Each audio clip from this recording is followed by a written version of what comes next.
like, if you think about it, right, if you really think about what I mentioned about the travel and what, like, the auditing took a lot out of me, right? Because I'm gone every week, right? You're flying. Like, I have yet to spend all the hotel points that I got from that. Because, like, every week you're literally flying. Hello. This is CPA Career Path Podcast with Rosey Flaherty, CPA MSA, where we dive into thrilling journeys in the world of accounting. Was that the last audit? No. Because Then what? I'm done. Anymore. No.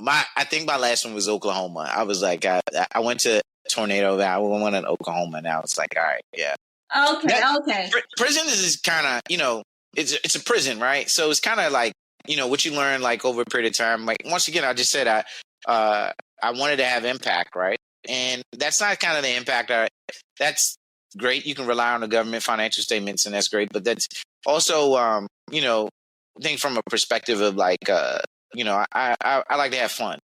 It's nothing fun about a prison, so it doesn't fit my. Yeah, I was like, all right, I'm done. This will make me gloomy, and so I was like, all right, I'm. Wow. Yeah. Well, but at least you now you have a lot of stories to share about it. What you did. Yeah. That's always a good conversation starter. I'm like, yeah, I've been to prison. They're like, what? So, yeah, everybody starts grabbing their purses and everything. I'm like, relax. Nobody's gonna die today. Yeah. Well, you may need to give more context instead of just No, you just got to give them that up first. You just want to see who's going to be like, okay, who's going to kind of, see the first reaction. Yeah. You gotta let it marinate on them for a second. Oh my God, I'm glad you did not tell me that when you met me. It's like, I've been to prison, right? Hey, look, 3 years. Did almost 3 years. Why are you standing here? Yeah. Oh my God, that's so funny. I love that experience. That's how we have this funny conversation to the audience. So after you left that audit experience and then you moved to work at Bureau of Economic Analysis for about 2 years. Yeah. That was my career vacation. Yeah. Career vacation. Tell me about that company. Yeah. So it's the Bureau of Economic Analysis, right? Called BEA.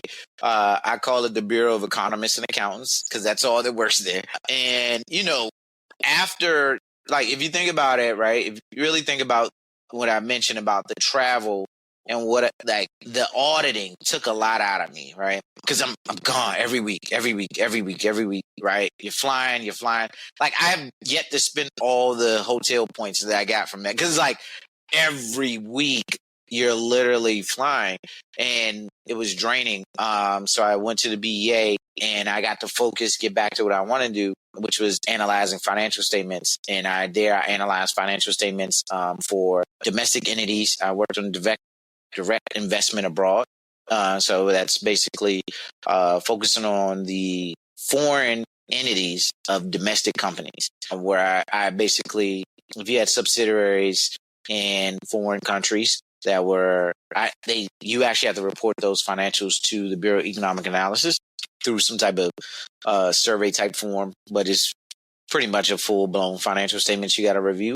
And that's how they come up with, that's how we come up with the GDP and all that. That stuff gets poured into this agency. It gets reviewed by accountants to kind of say, hey, this doesn't tie out, etc. And what you're doing is normalizing the financials to make sure that when the data, these actual economic indicators go out, they're actually right. And it was a little bit less intense, but it was really cool because I got to, like, I saw the recession kind of coming. I used to look at bank. My seg was like bank and tech. So I analyzed subsidiaries for banks in their foreign entities. So you could see, like, these large banks with trillions and trillions in derivatives in some other country and stuff like that, as well as you can start to see how people were doing. I mean, you're a tax person, how they were running, because to do their tax strategy, the Dutch strategy, whatever, they had to have a foreign subsidiary somewhere, right? So you could see how it was kind of happening because they had to report all of those entities. So it gave you a good context for that. And then, Rosey, I think you're on mute. Sorry. Oh, sorry. So at the same time, when you start looking at this position, you also start your firm, the W2 Group. Yeah, it wasn't. It was just Jay Wilson CPA at the time. I just was like, okay, let me start. I had another mentor from college, Joe Lanciano, and he was a tax guy, and I just wanted to. Lanciano sold me a dream. He told me I could make at the time, mind you, at the time I could make six figures. I just wanted six figures and to do tax returns. That's all I ever. I started this all to just make 100,000 and do. All I wanted to do was 200 tax returns to be done. How I ended up here is a whole nother. I don't know how, but so I started doing taxes. Like doing friends, family, and just just started from there. I was like, I'm gonna practice a little bit. The agency didn't have a problem with it because it had nothing to do with work, and I just wanted to kind of dip my hand a bit. I wouldn't say entrepreneurship, just really looking for a side hustle, and I wanted to actually build up my certifications a little bit. So that was a great place to do it at. It was kind of a great 9-to-5 accounting place. Like you went there, you left, work doesn't come home with you. You can't take none of the surveys home. So you could take no work home. So it was like, great. So I started doing a tax practice there, but not much of that. I was kind of, like I always say, that's like my career. I was able to kind of clear my head, do a lot of studying. That was kind of one of my favorite places. I had got a lot of friends there. That was like a really cool place to just office full of accountants, and we just had a lot of fun looking at data and then talking to the economists about whatever, or getting yelled at them about why some financial statement doesn't make sense to them and it's throwing off their standard deviation or something. But you didn't have any background in tax. You had experience in audit and you had experience in accounting and financials, and then you can read, you can still study. But here's the great thing about our community, right? You start off with a basic tax return, and then you have people that's the one thing about being a CPA that's so great, is that people will help you. Like you call a CPA and you give them, as long as you're mildly competent, they'll tell you how to find the answer. So I had other people, my mentor, Lanciano, I could always call him if I ran into. I'm sure I asked him a bunch of ridiculous questions back then about where does this go in the tax software or whatever. That's the great thing about our profession. We're all very helpful. I don't remember having a practitioner that wasn't okay with sharing information or here's how you solve a problem. So you got a network, and that's also important too for people. Is if you have a really good network, and I did, people just help. Eventually, you figure it out. Yeah. I forgot to tell the audience that how you and I met. So Jeff and I met at ICPA Engage in 2023 when both of us were selected as ICPA Outstanding Young CPAs. Yes, and you're the most outstanding one, and I was behind you. No. Right. I look at the picture. It's just so funny that everyone is so tall and so big. I'm a little tiny one in the picture. No, that I was like, that was a great, that was one of the, highlight career moment, right? I wasn't really expecting that at all. I don't even know how we got there, but I think that's also a testament to the profession in that. And even just like me and you hooking up and, me telling you, I was like, yeah, I already know you moved to Boston and you got this. Is that it's a very helpful profession. I think it's actually easy to be successful here because everybody wants you to win a bit, right? So It's very, very helpful. You can build that network, that friendship or whatever. I just hope that all my friends aren't CPAs. I need some non-CPA friends. If you have a party and it's all CPAs, I don't want it. Well, but because you mentioned about network, you mentioned about you can reach out to people for any questions when you need to ask about tax. That's why I was, you and I, we network because we went to the ICPA's Engage, and it was my first Engage ever, and it was so overwhelming. Yeah, that conference can be that way because it gets so bigger every time. It was smaller, so because I think they put a lot of conferences together, so Engage can be a bit. You got to know how to navigate it a bit. Yeah. Yeah, you can get lost easily. Yeah. But it's one of the go-to conferences. I mean, that Digital CPA are two, but it's a lot. it's a lot. You've sort of got to pre-schedule how you're going to do that conference. So I can imagine if you didn't know like how to pre-schedule. Yeah, it could be tough. I actually did my homework before that. I highlight which section I wanted to go, who I wanted to reach out. I had to do all the homework in advance before I show up, and I still feel so overwhelmed. Yeah. Now I will say this, that's not a conference where like I'm gonna send a high schooler or something by itself, like they, but for a practitioner, you got to think of it a bit like that. Yeah, that's a cool one. So now I would like to understand how you changed the name that you have initial name to now you change to the W2 group. Where that W2 group comes from, and why do you have number 2 in different color, in blue with the back? Well, first of all, I'll tell you what sounds cooler, J. Wilson CPA or the W2 group. First of all, listen, I am not of the adage of that. Yeah, look, like I that whole name, last name thing, that is just not great marketing. Let's just throw that away. So the W2 group really is based on the fact that it's a play on my last name, right? So I'm Jeff Wilson II, right? And so it's just 2 Roman numerals. And then I'll tell you what happened, right? So I wanted 2 Roman numerals, and what happened was everybody kept calling us the we group. And I was like, man, because you can't put you can't type Roman numerals in. So everybody's the we group. No, it's not the we group, right? So I was like, we got to go to W2. But when I first, and here's a good business lesson. So when I first wanted the W2 group, I went to go get the new number. Somebody already had it. And they had nothing to do with accounting. I had to wait till they had forfeited or they didn't file something on time. I jumped on it. I was like, I need this name. It's like, you're not getting this one back. Yeah. But that's how we got the Roman numeral and the 2. That's where that came from. Oh, that makes sense now. Yeah. Now I understand. It's so funny when I see W2, I was not able to link your last name with the W2. I thought when you start this group, it's just like a you think I was thinking tax, right? See, it's a double play. It's a double play. If you know anything about me, I'm double playing something. I'm trying to get a twofer. I'm always looking for a two. So that was a twofer. Oh, okay. Now it makes sense. Gotcha. Wow. You always like plan in advance on anything. Yeah. Let's get. Yeah, so it was just a twofer. So I got the 2, number 2, and the Roman numeral. We're keeping all of it. We won't be forfeiting that name. Stand.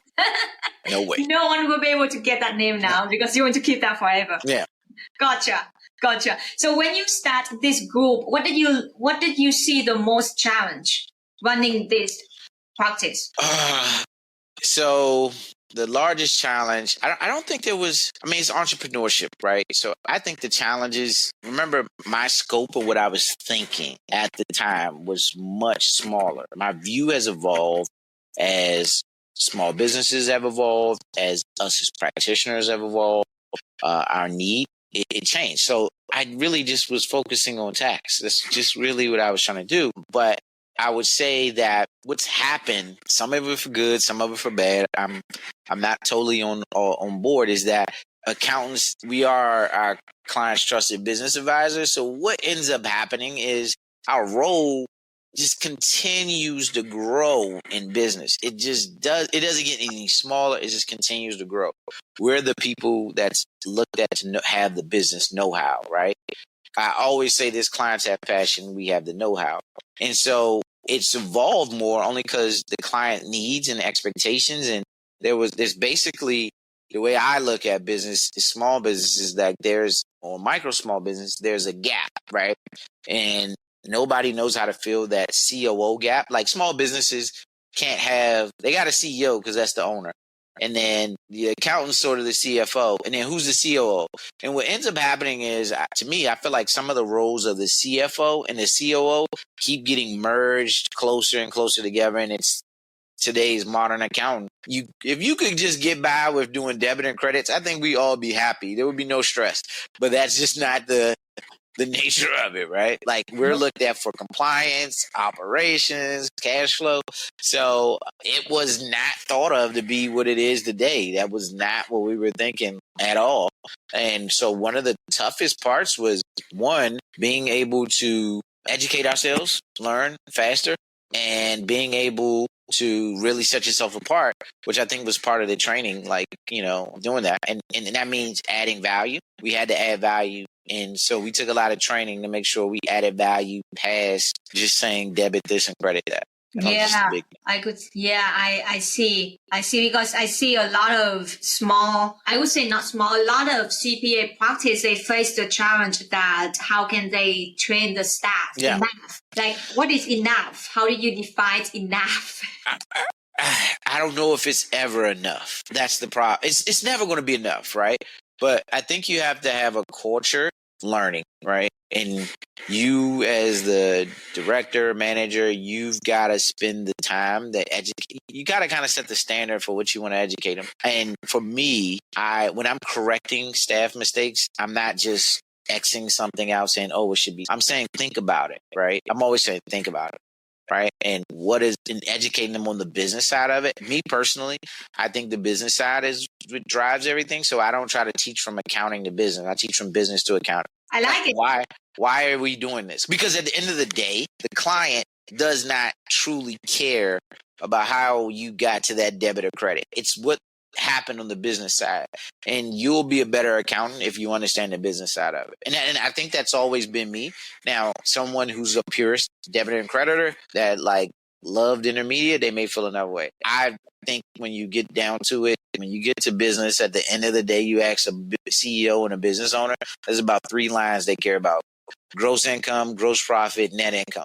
So the rest of all that, it sounds good. Get me to the business side of how this is. And I try to kind of teach my team, like, hey, you got to think about what they're really thinking about from that perspective. We need to make sure they're in compliance and they're doing it, reporting the right way. But think about it from the owner side. So I very rarely I know an internal, my auditor or accountant purview, but most of the time in small business, you've really got to look at it from the CEO, the business owner's perspective, and then use your knowledge to bring it back to what it translates to. So now we can link back to the very beginning of the interview when you mentioned that to your CFO of your university, saying that you wanted to be a CFO, but now you're more like CEO running. She hurt my dreams. Yeah, I was almost there. I promise. Yeah.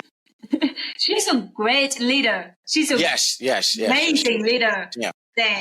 You were so lucky to have her when you were in college. That was amazing. Yeah. Yes. Yeah. Willie Huey was great. Is great. Yeah, she was. And that maybe the great thing about that is like what people is they see things in you don't see in yourselves, right? So I didn't see that. I thought I was CFO material. I really, really did. But I think I am. At least this is what I says in our engagement letter. But I don't look at everything from the lens of a debit, credit, accounting perspective, because it's much wider than that. So you got to have this wider perspective to be able to kind of say, okay, here's how we really need to think about this. Like, there's reporting, there's financial reporting, and then there's the aspect of what's going to happen after, right? Or how do they get there? So you can't just think about the compliance side. And that's sometimes accountants typically have a very narrow focus. So, yeah. Well, so entrepreneur business first, and then I'll put my CPA hat on when I, need to be there. So I think that's the thing I try to teach my staff is think of these things, not just from the perspective of debit and credit. Think of if you were a business owner, what would you do? And I think that's how you make the best accountants for what's to come, right? Because I think we're now in this place where public accounting and business and industry, at least on a small business market, is emerging a bit. So, yeah. And so at the beginning, you did mention that you also do a lot of things besides of just working at managing the W2 group. Can you share with us what are you doing now besides just being as an accountant? Yeah, so I just want to confirm this is a safe space, right? It's a safe space. So, okay. So it is a safe space. Okay. So I'm also the founder and CEO of a software company called Govy Rates. And Govy Rates, but I would say this because it's a safe space because people are like, oh, you're doing all these things. No, I'm not. Right. It's all smoke and mirrors. It's all just accounting. right? It's just different genres. Like the way I look at accounting, it's just different genres. And so we created inside of the W2 group, we created a software that does cost accounting it basically does cost accounting for GAAP entities that do professional services. And what we saw is I'm really passionate about helping small businesses get more. And one of the things I saw is that small businesses had a lot of hard time kind of pricing their services, like getting it right. So I saw people with contracts that were short-term and long-term that weren't very profitable. And so we just decided to build something. I just decided I've been on a lot of programs where accounting advisor programs, whether that be for Intuit or some other software providers. And so you kind of learn a lot about what happens in the software market as far as like product development and then what kind of goes in it. You get an idea, right? So I would say that Intuit probably helped bite the bug, bit me with the tech bug, and is everything kind of is like dealing with my own accounting problems and then just understanding more and more about product and what that really means.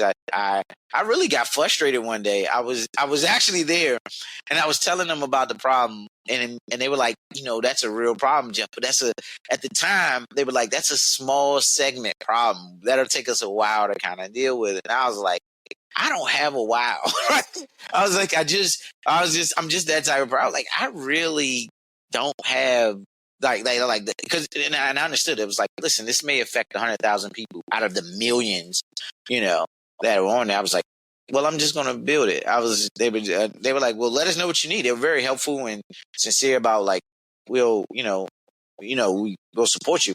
And that's how I ended up building the software. But I had to take some time to like learn programming, and I would say I would not recommend that to anybody. That was like a really bold bet there to kind of just wake up in the morning and say, "Hey, I'm gonna go be a software CEO." I don't do it, but it broadens your scope and kind of what you do. I think always your skills are evolving, so it's another skill that I've evolved and kind of been able to lean into. Yeah, and so you're not just the founder of this software company, you also as a managing director of the family law forensic accountants as well, and also as a contractor at arbitrator as well. You're so busy. You work a lot. Now, the question that I want to know is that how do you find time for yourself? How do you have the life-work balance? Yeah, so I have a life, by the way. I think one thing is I pretty much run on a schedule, right? I try to have fun when I'm working, when I'm working, right? I'm very heads down. I don't look at emails when I'm working. I'm straight to it. And then but I'm always trying to have fun, right? Like, so if you're in the office with me, you probably would get irritated with me, quite frankly, Rosey. I'm always cracking jokes and I'm having a good time. But the other thing is like really I'm on a pretty rigid schedule. So that means like when I'm very precise about when I go to sleep and when I wake up. So that's kind of one thing. You are a little bit more disciplined, right? But I'll tell you this. I play video games every week. I hope my son never sees this. I'm the man in Fortnite. So I'm knocking people off in Fortnite. I'm a very avid NBA 2K video game player. I play MetaQuest. That's my favorite thing. So I'm always boxing there. I'm knocking out all opponents if anybody wants to sign up. And typically right about this time, and if it wasn't for this, I'll be at the basketball court or something like that after it's over. So I think I say that to say I play when I play and then I work when I work, right? You got to have that. Like, it's your outlet too, right? So that's the best thing about it. Like, I'll say having a kid helped me do that. But so I know when I'm out, I'm out. And I pretty much I'm out every weekend. But I do work. Sometimes I do have to work late hours. But I try to make sure some of the things I do doesn't feel like work, right? Like, I think that we all should, when I'm not doing anything, I may just be actually reading something, business related or something accounting related. That's kind of what I may do in my free time when I'm just, moping around the house or something. But so that kind of keeps me to breast what's going on, but it's just really having a schedule, kind of staying with it. So there's my fun time. I don't let anybody, if you call me a Saturday at 7 or 8 a.m., I'm not going to answer. I may answer, but you're going to hear me playing MetaQuest. I'm just letting you know that now. Like, you can be as serious as you want, but this is what I'm going to be doing. So you got to have those kind of times set out, and then a time, for your family and friends. So you just got to kind of set those boundaries. They're not all, you have to be flexible with them. That's the one thing I've learned. I try to be rigid when I'm like, oh, this is it. It doesn't always go that way, but no, yeah, I got a pretty cool life. Wow, I have no idea how can you even have time to play video games. That's just crazy seeing what you are doing now. And then you're telling me that I don't know if I can believe that. Yeah. I would tell you there's a couple of video game victims I could call out. They'll tell you I'm winning. Yeah. So no, yeah. I mean, you got it. And I play with my family. I go to my mom's house and my cousin, and we stick up. So we get the joysticks and let's get going. So, but you kind of need that, right? You got to have that balance. I think that's the one thing that people miss, like that balance, right? And I don't care if video games or whatever. It's just having the balance of like, okay, turn it off. It does have to turn off. The best thing that I do is get away from it, right? Like, let me just get away from this. I come up with better ideas when I get away. If I'm stuck just talking this and this and doing work, my best ideas don't come well. But when I get away, I can kind of like, okay, here's what. That's good. It'll come to me while I'm, maybe I'm playing basketball or something, and I'll be like, that's what we need to do. All right, cool. Yeah. Take that approach. I love that. I like how you can just turn on and turn off. A lot of people, they cannot do that. Like, I cannot do that. Yeah. Sometimes I really you got to just walk away. You just got to walk away. It's at the end of the day, you just got to walk away and know that you're going to be better. I had to learn this because I was definitely a burnout artist, meaning that I would work so hard and burn out. I would burn out at the end of the year. I'd just be completely burnt. I learned over my career not to let that happen by, one, setting boundaries, and two, just walking away. I understand what needs to be done, but even if I try to get that extra, that squeeze that less bit out of me, it's worthless. So now I'm more like, I'm done. If I'm burnt out, if I'm tired, if I don't get, like the other day, maybe I did get 4 hours of sleep.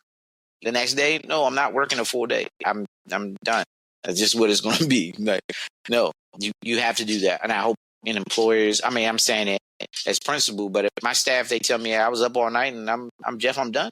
They're done. I tell them get out. And if I see that they're burnt out, I will kick them out of my office. Go home. You're no good to anybody burnt out. Bye. And I'm like, some of them don't like. Yeah, I like that. I like that. That's I don't want your leave slip. Just beat it because you're no good to anybody. Yeah. It's just funny. Sometimes I had very weird dreams about work. I was like, wow. So it means that I went to bed, but my mind still constantly working and thinking about what I did during the day. Now, I'll tell you this before, like, either I'll read before I go to sleep or I'm going to watch a cartoon. Like, I'm serious enough at work. I don't watch serious TV shows. I don't want it. It's all like, no. That's good. I want to start. Give me some Dragon Ball Z or some Disney related. That's what I'm going to. I don't want nothing serious. I was serious. I'm serious in the office. After that, I don't want to. That's not cool. That's good. You can separate yourself from work. Yeah. So that's a very good thing. Yeah, you got to just keep trying, and it's just a great release valve. Like, oh yeah, I'm done with that. Yeah, I know. We talked so much about your career, about your experience. So before we finish this interview, I would like to see if you can provide some main tips, like maybe top three tips and advice for young professionals to advance their career in accounting profession. So I would say the first thing to advance your career in accounting is this: practice excellence. Practice excellence. Just try. Some days you're going to get it right and you're going to be excellent. Some days you're going to get it wrong. You just need to practice. Meaning just try to be excellent at what you do. That's the first thing. Some days, even me, I'm great. Some days I'm not so great, right? But the habit of excellence is probably the one of the first things. The second thing is to build a network, but I would say build relationships, and that doesn't mean just sending a bunch of people LinkedIn, like cultivate them, right? Like call people, ask about them. Like a relationship I had when I was at KPMG, and the head of HR and diversity was John Honor at the time, and John wasn't a partner. I didn't have to work with him, but we cultivated that relationship, and I still talk to him this day. John is age I won't remember, but the whole point of it is I cultivated that relationship, right? And it served us both well. Great friend of mine. And you got to do that when you're coming out of college, right? And when you're in college, just try to cultivate. So it's not just finding as many people as you can, more than it is developing relationships, getting to know people, and being really, really genuine. That would be that. And then there's some reality that people don't tell you about this. And you got to be okay with knowing that you'll never know enough and you'll never stop learning. Be a continuous learner. That's what's really our profession is all about, continuously learning. We are the computers that are forced to update manually. That's what we if we don't just get to hit the software update button and go. We're forced to actually do it. So, get comfortable and learning. And I mean, when I say get comfortable, meaning understand how you learn and learn how to learn faster, better. And so it's not as taxing on you, right? The one thing I learned over a period of time is I learned how to study. I didn't know how to study when I first was in college. And then I didn't probably know how to study well. Maybe to my last years, I knew how to study and how I picked up and retained information. That's what the last thing I would say is like, get comfortable in being a continuous learner. That's just what we do. We learn. We have to do it manually, and you need to figure out the smoothest way to update your hard drive. I love those tips. Those 3 main tips are super helpful for any young professions who are just trying to advance this career. And I hope audience will learn not just with those 3 tips, but also many other tips throughout our conversation, and also your story about auditing prison. Yeah, did it big. Thank you so much, Jeff, for the interview today. I appreciate your time. Rosey, thanks for having me. It's always great talking to you. Thank you.